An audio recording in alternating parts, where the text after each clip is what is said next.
Hi, Thomas. Welcome back. It's good to see you again. It's good to see you. So, tell me how you've been since the last time I saw you. Um, I'm okay. News of my dad being in like his hospice his hospice level has gotten worse.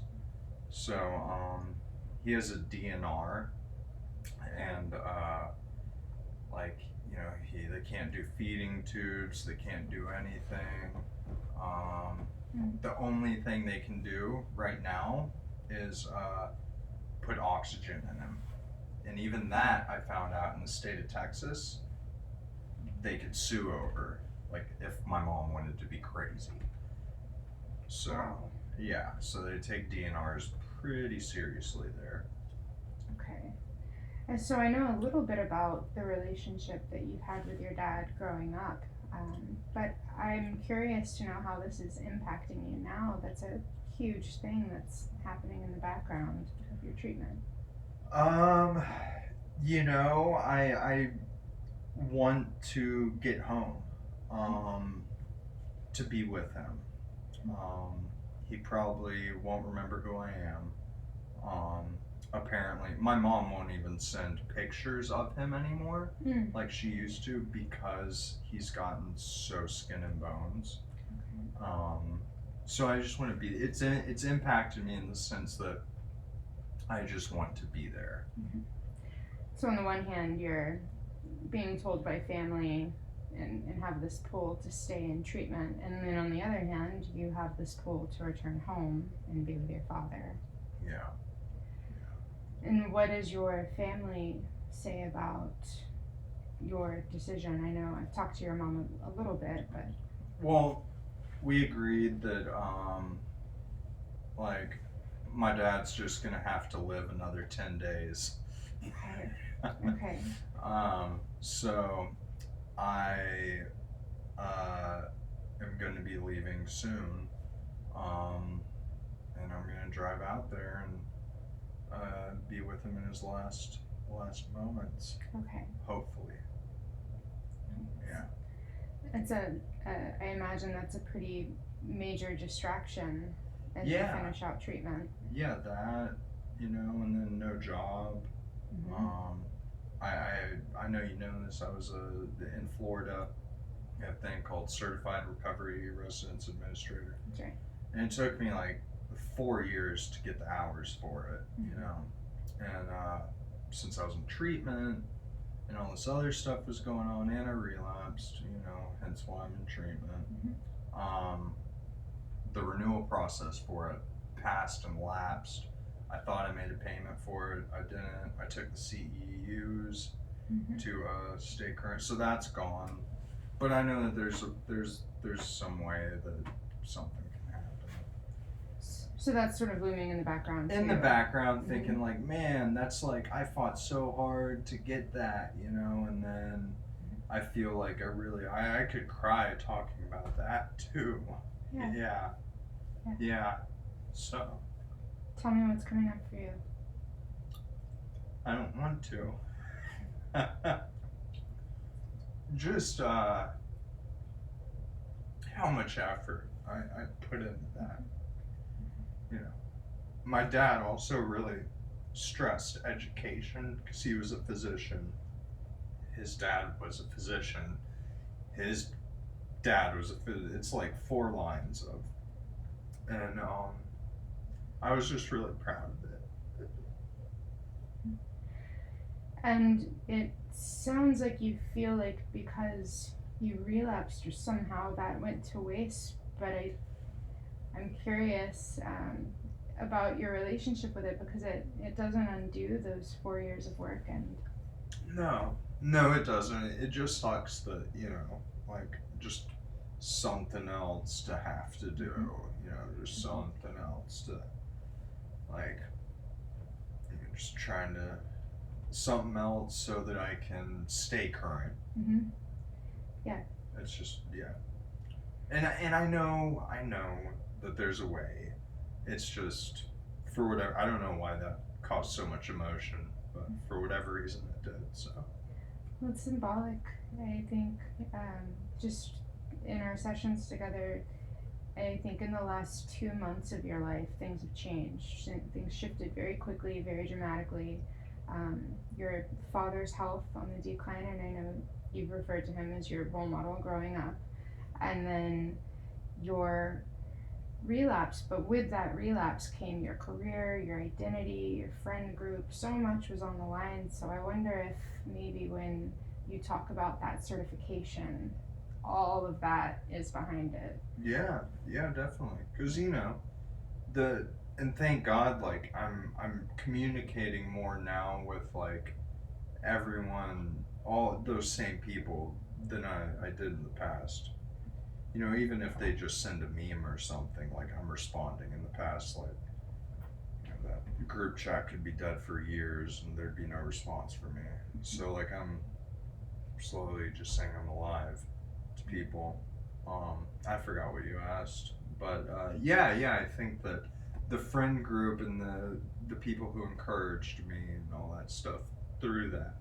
Um, Yeah. Yeah. Yeah. And how much have you been able to let them in on what's going on? My friends? Your friends, your family. Oh, they know everything. They do. Yeah. Okay. Yeah, except for like, I have little shithead friends like Robert and people like that. Mhm. Like, they have like 30 days sober and they think I'm a god. So, I told them that I wasn't doing well and they didn't ask if I'd relapsed or anything. But like, I just didn't want to disclose that to them. Mhm. But if they asked, I would have told them. Okay. But yeah. I know you've been gearing up to go home, Mm-hmm. gearing up to see your dad. Anything that you feel in the next 10 days you can do to prepare yourself to face all of these things that are going to be there on the other side? I feel like, well, I'm seeing another therapist tomorrow, so that's good. And I think it's just trying to stay present, communicate. Like I have a habit of just, this is what's gonna happen. I'm gonna do this, and so I just like, yeah, I think staying present and the communicating with other people, relying on sober supports, relying on family, but also relying on myself and just like I've been praying more. I've been just getting quiet more. Mm-hmm. Those sorts of things. Praying, staying present, connecting with family, connecting with friends. Tell me about your support system when you leave. Well, I have this person who I've known a long time in Fort Worth. I've been talking with him, um, semi-regular. Not that I have support in Fort Worth, Okay. like some support that's never left, that's older, that has stayed sober, that they're still going to meetings, they still answer the phone whenever I need them to. So I'll lean pretty heavy on Chip M's. Okay. Yeah. All right. And you've mentioned sort of having a back and forth feelings about going to meetings and involving yourself in the group AA that you were involved in before. Does that still linger?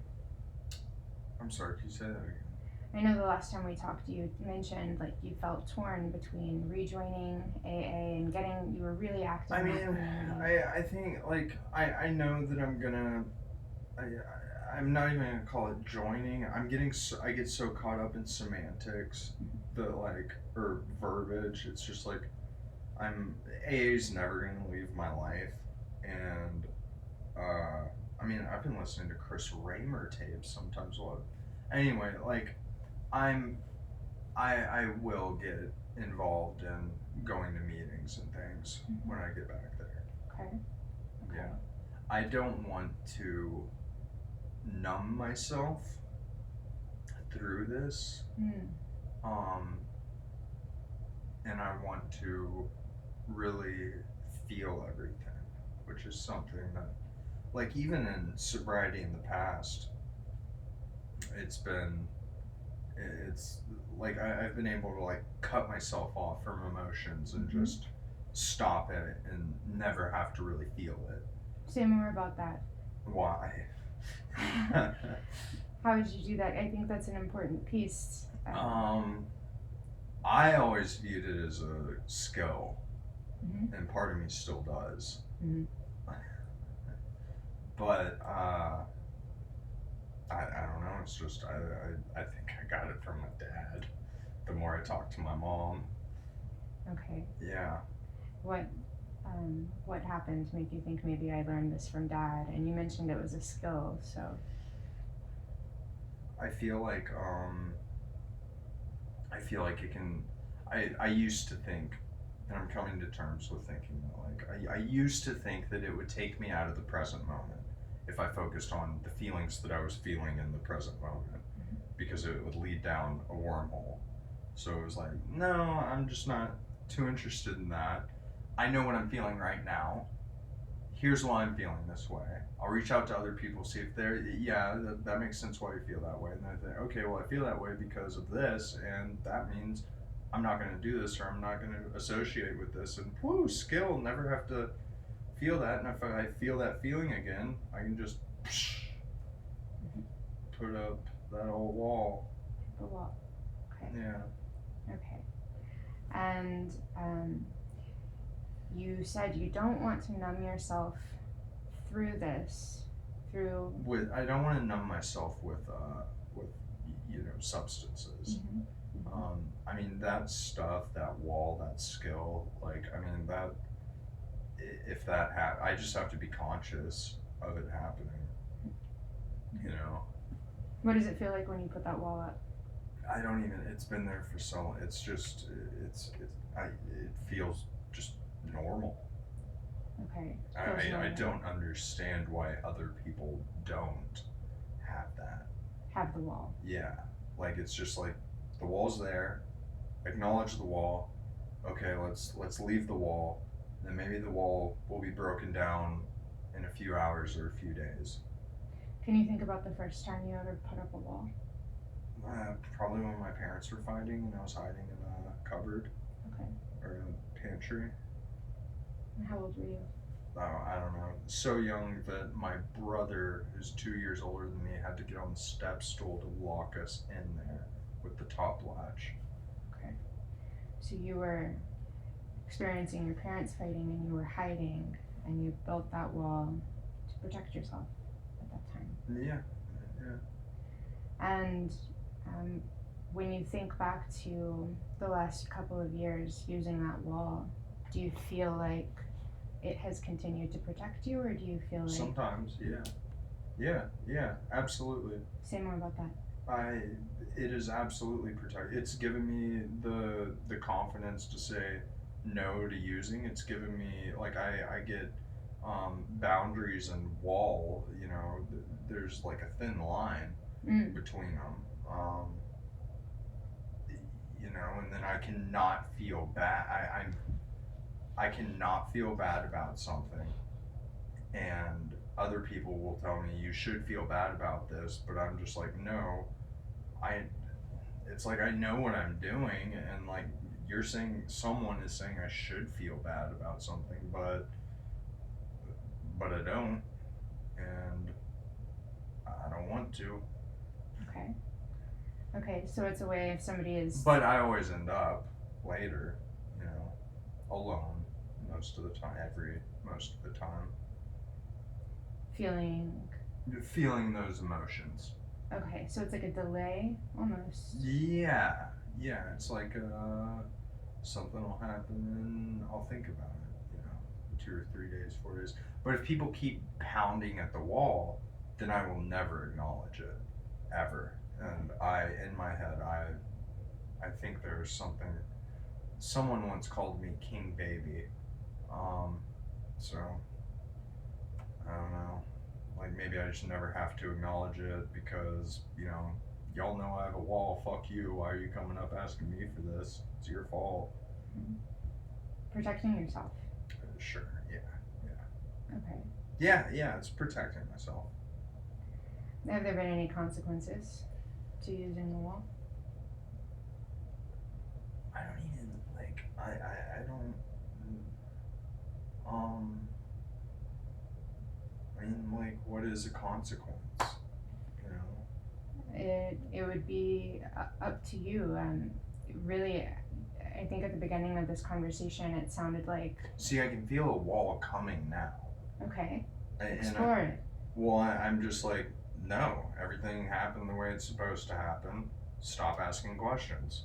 Okay. Okay. And I know that's not how it's supposed to be, but like I can feel myself, like, from my stomach just like slowly start to tense. You From know, your stomach. pelvis, yeah, Yeah. pelvis up, and just Tensing.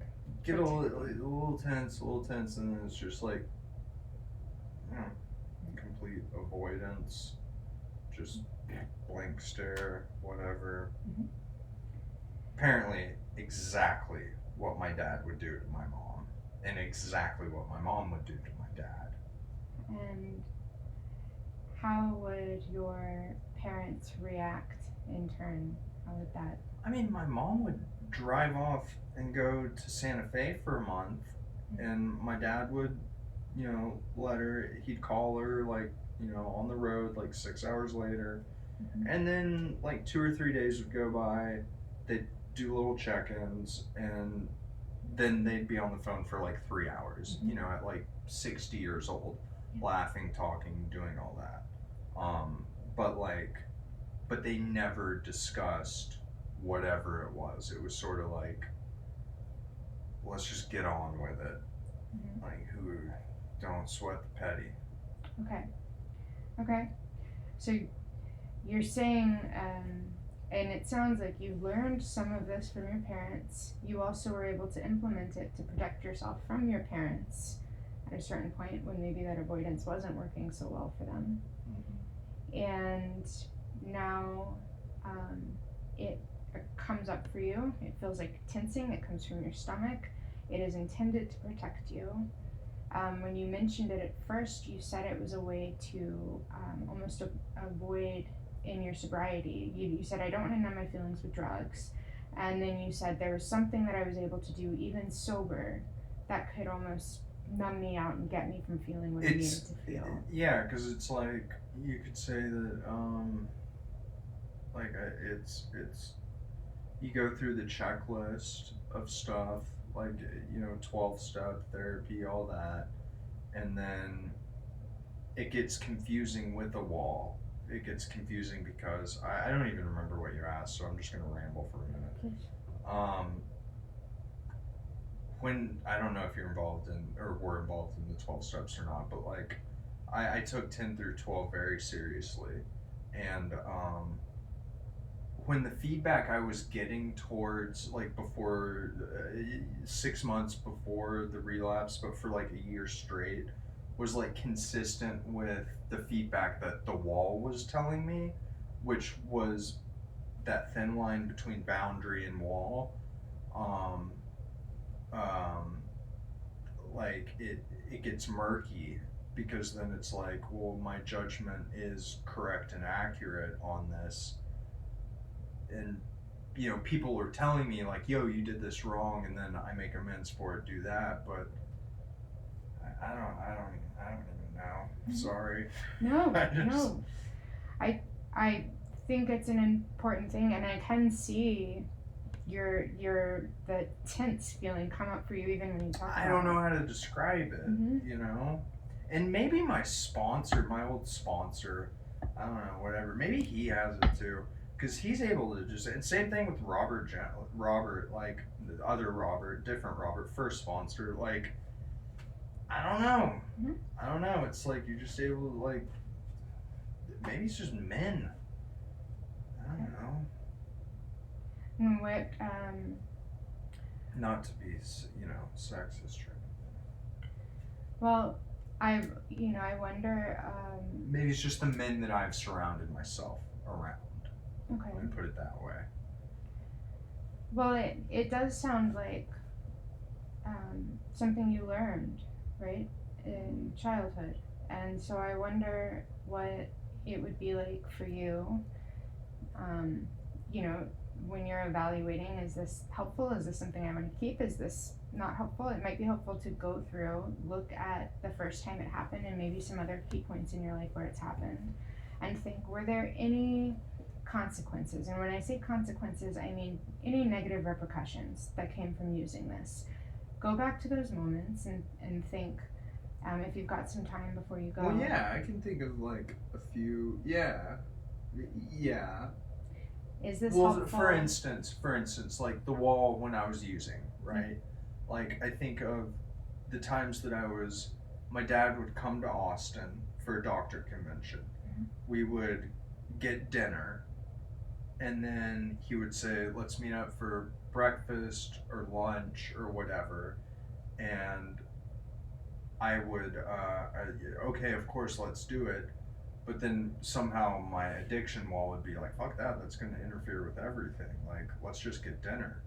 Um, and now I wish that I'd gone to the Skechers store with my dad. You know? So that's one. Okay. And I see you sort of tearing up at the thought of it. I just was slicing jalapenos and touched my face. Okay. Okay. Yeah. Well,